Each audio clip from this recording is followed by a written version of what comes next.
Good morning. Welcome to the Bell and Pollock Legal Show. I'm Gary Bell along with Brad Pollock. We are injury attorneys, and we bring the show to you to educate you, to help you, to empower you with information and knowledge. Information and knowledge is an empowerment. You can help protect your own family. You can know what your rights are, what you need to do, what you shouldn't do. We do this show every week. We cover a different injury subject each week. Our law firm is Bell and Pollock. We're conveniently located in Greenwood Village, I-25 and Orchard. Basically, easy access, free parking. Our telephone number is 303-795-5900, 795-5900. We are injury attorneys. As I said, we've been helping people put their lives back together again for over 25 years, and we can do it for you. If you're injured, if you have a question, you can call us, you can email us. You can go to our website, championsofthepeople.com. That's championsofthepeople.com. And there's a section there called Meeting by Accident. Meeting by Accident is trademark protected, and it gives you the answers to the most commonly asked questions people ask when they've been involved in a car accident. How cool is that? So you don't even need to call us. You can just go right there and get your questions answered. And if you have any questions, feel free to call us. We talk to people every day. All right, we've been doing this show on wrongful death. This is our last part in a three-part series, and we're going to do a little bit of recap, and then we're going to cover some new, very interesting subjects. One of them is called felonious killing. One, we're going to show you some statutes in Colorado that conflict with the Wrongful Death Act and what you should do about it. And so that's a preview of what's coming up. But, first of all, we covered in our previous two shows, and this is a big subject, and it's also a gruesome subject. Somebody's killed, you lose a loved one. I always ask the question, if you lose a loved one, what is your loss of loved one worth? You can answer that question to yourself. And then what does the statute and the state of Colorado say it's worth, lobbied for by the insurance industry, obtained by the insurance industry? So if you want to know the answers to those questions, hang with us. We'll get to them. Okay, we've got statute of limitations. We covered that before. It's basically 2 years, but there's a lot of twists and turns. And then, Brad, we covered conflicts of law. So why don't we just give a real quick recap on conflicts of law and what that means and, basically how that works. Now, conflict of law principles talk about where you're going to be able to carry out the action. In the scenario which we use quite often is if you have a person who lives, let's say, in Florida and has come up to Colorado to visit, let's say, a family member, and that person dies or is wrongfully killed, is a victim of wrongful death accident here in Colorado. The question is, which state? Will it be Florida, or will it be Colorado that's going to handle the wrongful death action when the wrongful death action occurs? Our Colorado courts have said the applicable law that's going to be used, at least, of the state is the one with the most significant relationship with the occurrence and the parties. Now, that's pretty, I guess, language that is very, very vague because it says that it has the most significant relationship with the occurrence and the parties, not just with the parties and not just with the occurrence. So the accident happens in Colorado and the person is from Florida. Right. Now, you're dealing with parties because because the spouse or children, or let's say there is no spouse and it's just children because some of the children live in in Florida and some of the children live in Colorado, or one child lives in Colorado, but that child is emancipated and you have two unemancipated children who are living in Florida that the person was overseeing or taking care of. You have a significant relationship, probably a more significant relationship in Florida, but let's say the death is one, the events that occurred, the occurrence is one in Colorado, and it's such significance because it's the result of, let's say, a felonious killing, or it's the result of a trucking company not driving or not having their truckers properly governed.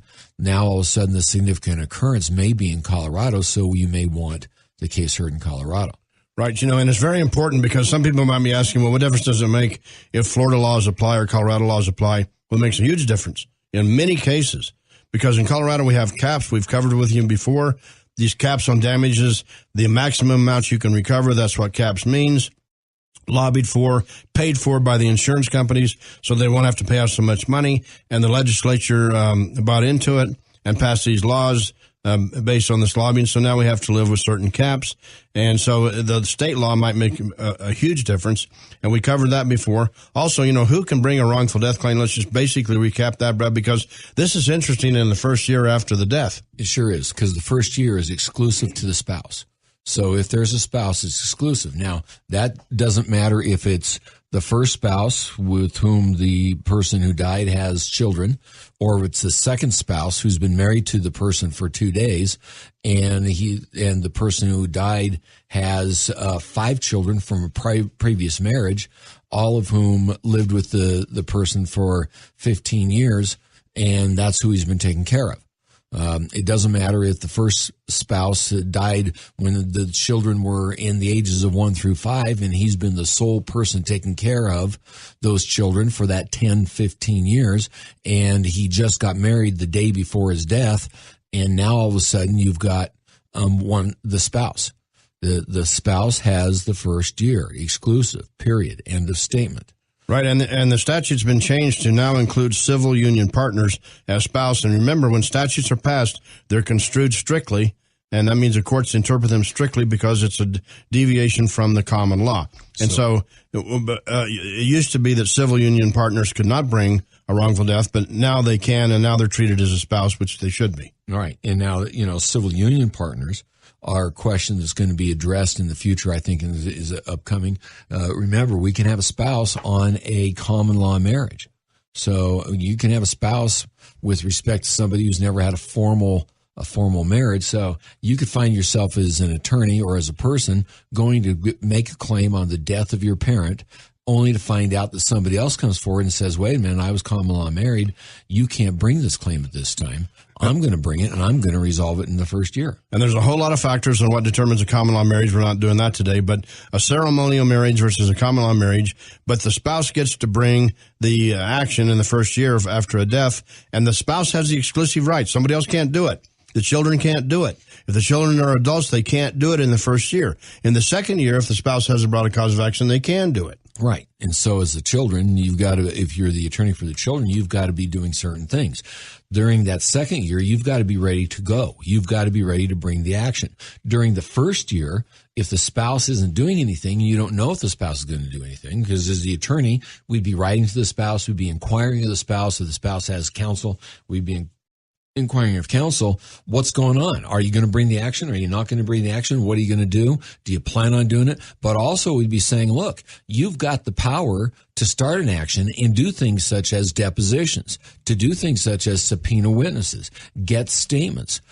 In that first year, if you're representing the children and you can't get going, or even if you are representing the children, but you've got a spouse whose attorney isn't cooperating, you may be having to go preserve evidence to make sure that you have evidence for the second year to carry out your case. Right. And so if you're the children and you're frustrated because the spouse of the deceased won't cooperate, won't file a lawsuit, then you can go do things yourself. And Brad just did an excellent job of covering what you can do. So it's a very complicated thing, but the spouse in the first year has the exclusive right to bring the cause of action. So if another cause of action was filed by the children, let's say, it's going to be dismissed. It won't fly. After the first year, then the children can bring the cause of action. We also cover, I'm going to say you've got to be watching that every minute, because as the attorney for the children, or if you're the children, you've got to still let the spouse know that you're asserting your right to payment of some of the funds, to receive some of the funds. Because, just because the spouse has that first year exclusive right to bring the case, that doesn't mean the spouse has the right to keep all the money. That's different. Right, it is different. And we've also covered, kind of doing a recap, we also covered damages that you can recover. And, the big one, we can't recover everything here, but the big one is if you're a breadwinner and you're killed, a breadwinner in a family, and you're killed, your damages are going to be much different, much higher than a non-breadwinner. Now, isn't that interesting? Now, Brad and I are saying we agree with all these laws. We're just telling you what the law is. And so if you're a head of a family, and let's say you're a professional CPA and you're making X dollars per year and you're killed, your damages for your heirs and your spouse are going to be different than if you're non-breadwinner, not working, just working in the home, which is a full-time job, as we all know, but your damages are going to be different. Or if you're dependent on that person, let's say the breadwinner is making a lot of money, but all the children are gone, and the spouse is gone, and what you've got is a situation where the breadwinner is making a lot of money, but isn't contributing to the support of anybody. That can be a different situation where all of a sudden now you may not have as much right to money as much money as you might think, because you weren't dependent on that person. You weren't seeking, and you didn't have to have support from that person to survive. Right, and that's a big, huge difference as well. We got a break coming up, but after the break, and all these were, by the way, lobbied for by the insurance companies, because they want caps. And we told you before, they want the jury to render the verdict, and then they want the judge to reduce the verdict to the cap, and so they don't trust the jurors. They don't trust the jurors, and who are the jurors again? We've said this many times. Who are the jurors? You are the jurors. You are the people these insurance companies don't trust. You and your neighbors and your community. That's who jurors are. And so they don't want you to reach a fair and impartial verdict. They want you to reach a verdict and then have it reduced down to the statutory cap. All right, we got a break coming up. After the break, we're going to talk about felonious killing, punitive damages, and what is felonious killing. You're listening to the Bell and Pollock Legal Show. Gary Bell, Brad Pollock. Our law firm is Bell & Pollock. We are injury attorneys. We give you this information to empower you, to help you. We are Colorado's premier injury law firm, and we are your champions of the people. Ready for an extraordinary lunch? As fast or as slow as you want it? With all fresh ingredients? Caitlin's Restaurant has it all. Express lunches that won't keep you waiting. Or, if you prefer, lunch served in that old-fashioned homemade style. All made fresh on the spot. Whether it's a fresh-made sandwich with homemade chips, quesadilla loaded with cheddar or jack cheeses, or scratch-made soups, you'll find everything you love at Caitlin's. Caitlin's is located on Mississippi just east of Colorado Boulevard next to Bookies. How about green chili chicken stew? Think about a variety of fresh-made sandwiches or 11 different kinds of burgers made to order with 1/2 pound of the finest USDA choice lean ground beef. You might favor a homemade New Mexican recipe with carne adobada burritos, chicken enchiladas, carnitas burritos, served with hash browns, special recipe beans, cheeses with guacamole, and your choice of homemade red or green chili sauces. For those who prefer the lighter side, there are fresh made salads and lighter fares, sure to delight. Try Caitlin's for lunch or breakfast on Mississippi, just east of Colorado Boulevard next to Bookies. Call 303-798-6600. You'll love it every bite of the way. When a driver chooses to violate a safety rule, everyone on the road is in danger. That means you, me, everyone. Driving and dangerous choices. Think about it. The only allowable choice is the safest choice. Otherwise, you and your family are put at risk, in harm's way. This is really what car crashes are all about. One driver makes a choice that violates a safety rule. Everyone else is needlessly put in danger of injury, medical bills, surgery, lost jobs, quality of life changes, and future expenses. All it takes is one driver and one dangerous choice. I'm Gary Bell of the law firm of Bell & Pollock. We've been representing injured victims for over 25 years. We can help you put your life back together again. We'll fight the insurance company who defends those who injure you and your family, those who make dangerous choices. At Bell & Pollock, we are experienced injury attorneys who care about you and your family. Reach us at bellpollock.com or championsofthepeople.com, or call us at 303-795-5900. That's 795-5900. One call, that's all.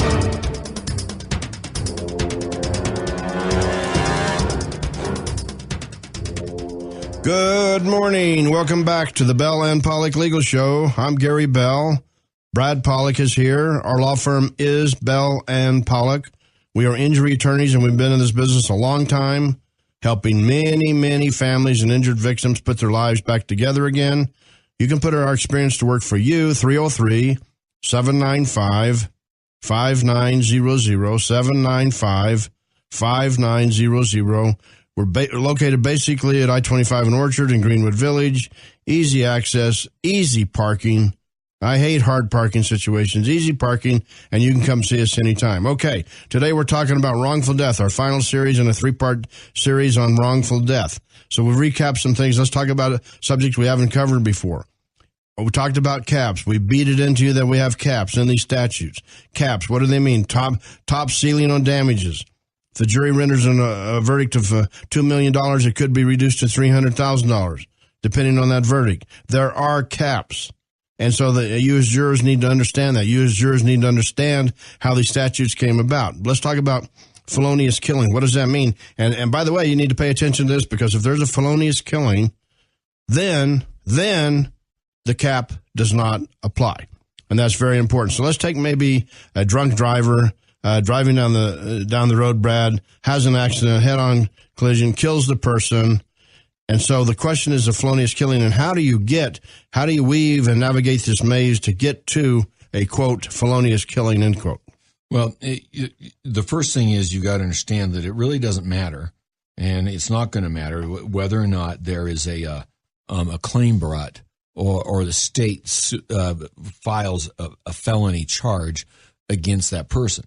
Instead, what it is you've got to look at what the felonious killing, what the incidents are, and you have to say if the way it occurred, according to what your definition would, or according to what your description of the accident is, such that it would have been a first degree murder, second degree murder, or manslaughter under the criminal statutes, then you can claim it was a felonious killing. And like I said, a criminal conviction is not required.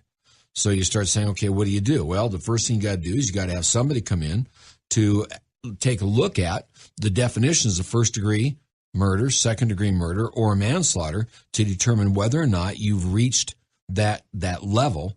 And if you've reached that level, then you've got to start saying, okay, now how do I prove that to a court in a civil case so that I can then say that I'm entitled to bust the cap?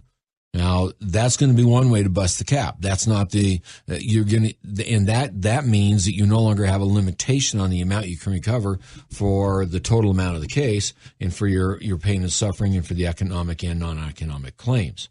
Right. So, I mean, there's a cap on non-economic claims, as we told you before. So if it's a felonious killing, and Brad is exactly right, there doesn't have to be a prosecution. There doesn't have to be a conviction. What there has to be, what is key here is, did the act, and our example was a drunk driver crossing the center line, head-on collision, killing the other driver, was the act, does it constitute, or is it equal to a manslaughter? So, no, it doesn't have to be a criminal charge. Usually there are, but it doesn't have to be. And they could even go to trial and be acquitted. The point of the matter is did the act that the person take, the wrongdoer, did it constitute manslaughter? And usually when you're drunk and high on alcohol or drugs or marijuana, you cross the center line, you cause a collision and kill somebody, it's going to be manslaughter. You've got a chance. You've got a good chance, because it's got to be, for manslaughter, you've got to show that the person commits the manslaughter if the person recklessly causes the death of another person, or if the person intentionally causes or aids another person to commit suicide.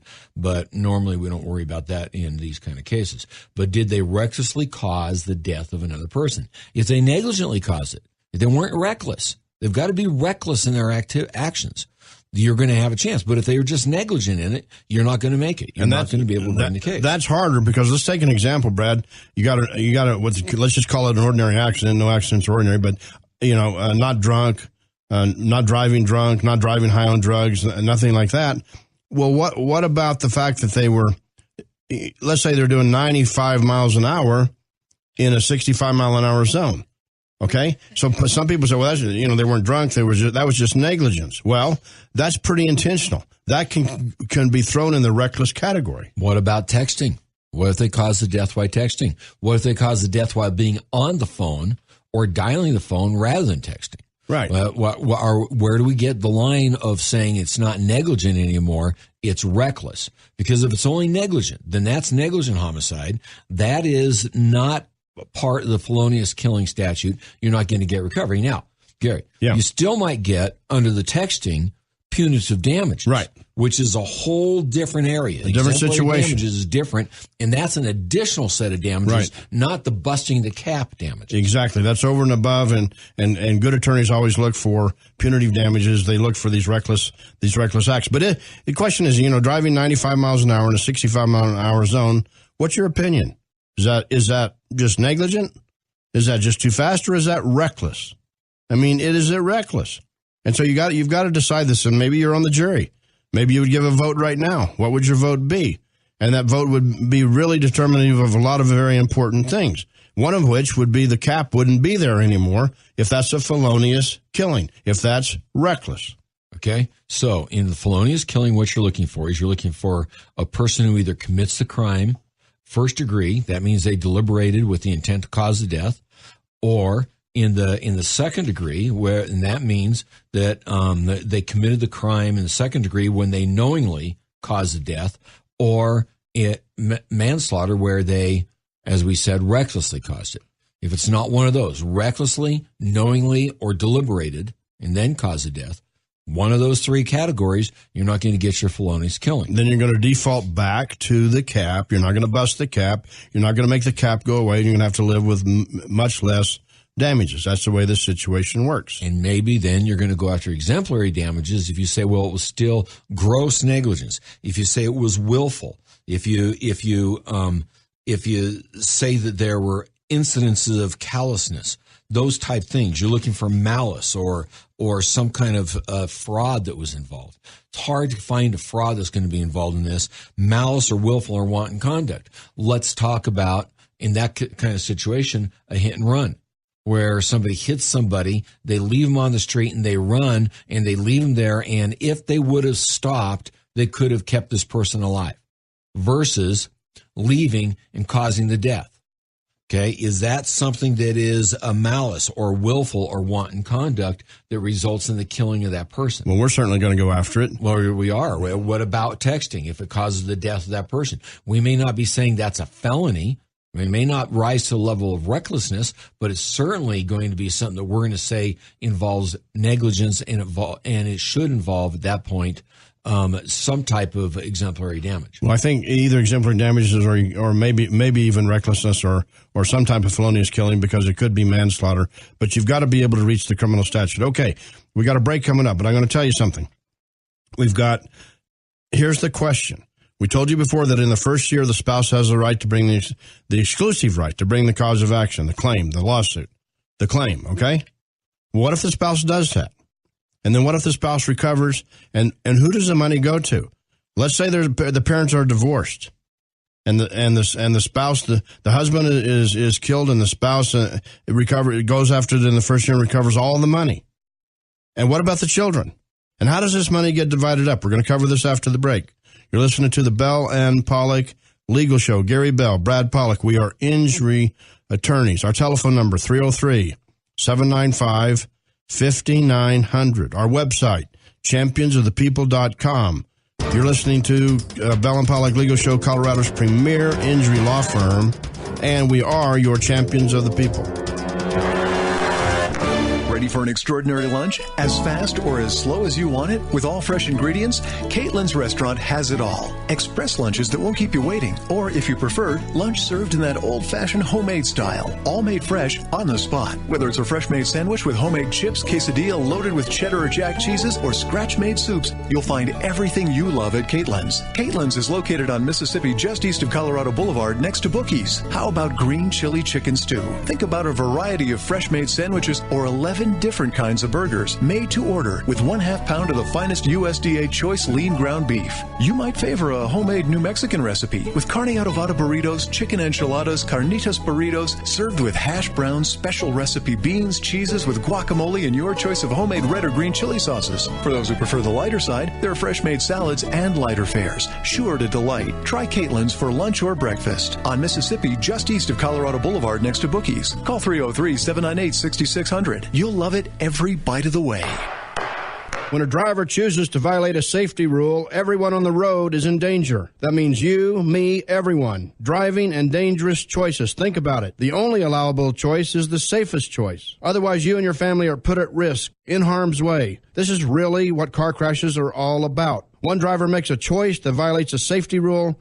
Everyone else is needlessly put in danger of injury, medical bills, surgery, lost jobs, quality of life changes, and future expenses. All it takes is one driver and one dangerous choice. I'm Gary Bell of the law firm of Bell and Pollock. We've been representing injured victims for over 25 years. We can help you put your life back together again. We'll fight the insurance company who defends those who injure you and your family, those who make dangerous choices. At Bell and Pollock, we are experienced injury attorneys who care about you and your family. Reach us at bellpollock.com or championsofthepeople.com or call us at 303-795-5900. That's 795-5900. One call, that's all.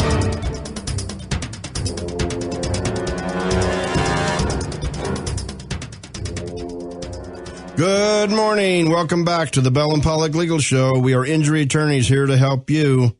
Don't forget our live Saturday show on Saturday mornings, 7 o'clock in the morning on the AM dial, KHOW. Don't forget that. And okay, so we're talking about wrongful death today. Now, the spouse brings the cause of action in the first year. We covered that. You know that.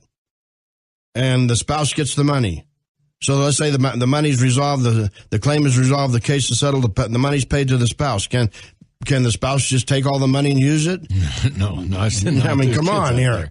Yeah, what about the children? What about the other heirs? That's going to be the money's going to be distributed once it gets obtained. You have a right to have it distributed pursuant to what we call the laws of descent in Colorado, which means the wife or the husband, the spouse, is going to get a spousal share. Okay, now in some instances that might be everything because they're going to say we're going to deal with this under the right of distribution and descent, which says okay, if there's a spousal share, because let's say you've got a person who's been married and they have children from another marriage, well, that spousal share has an elective share that they can take prior to any distribution of any other funds. But the spouse is going to probably, under that circumstance anyway, have to share the money with the children. Right, and that's where the fight starts. And we can't cover every nuance of these fights, but sometimes the spouse is at odds with the children, and they want their share. Sometimes there has to be court involvement. Sometimes there has to be court hearings.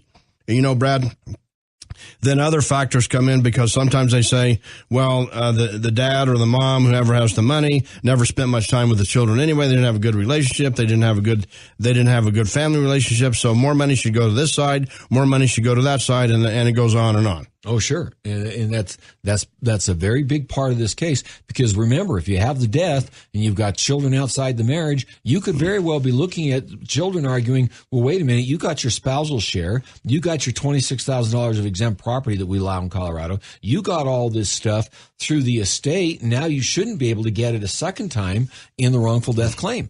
Maybe a good argument. Right. You're listening to the Bell and Pollock Legal Show. Gary Bell, Brad Pollock. You can call us anytime. Our telephone number, 303-795-5900, 795-5900. Our website, championsofthepeople.com. Go to our website. It's an information-packed and loaded website. We give you the information to empower you.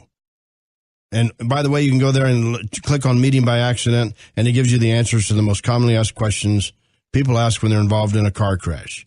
So, next week, we'll be here again. We'll cover a different injury subject. This is the Bell and Pollock Legal Show. We are Colorado's premier injury law firm, and we are your champions of the people.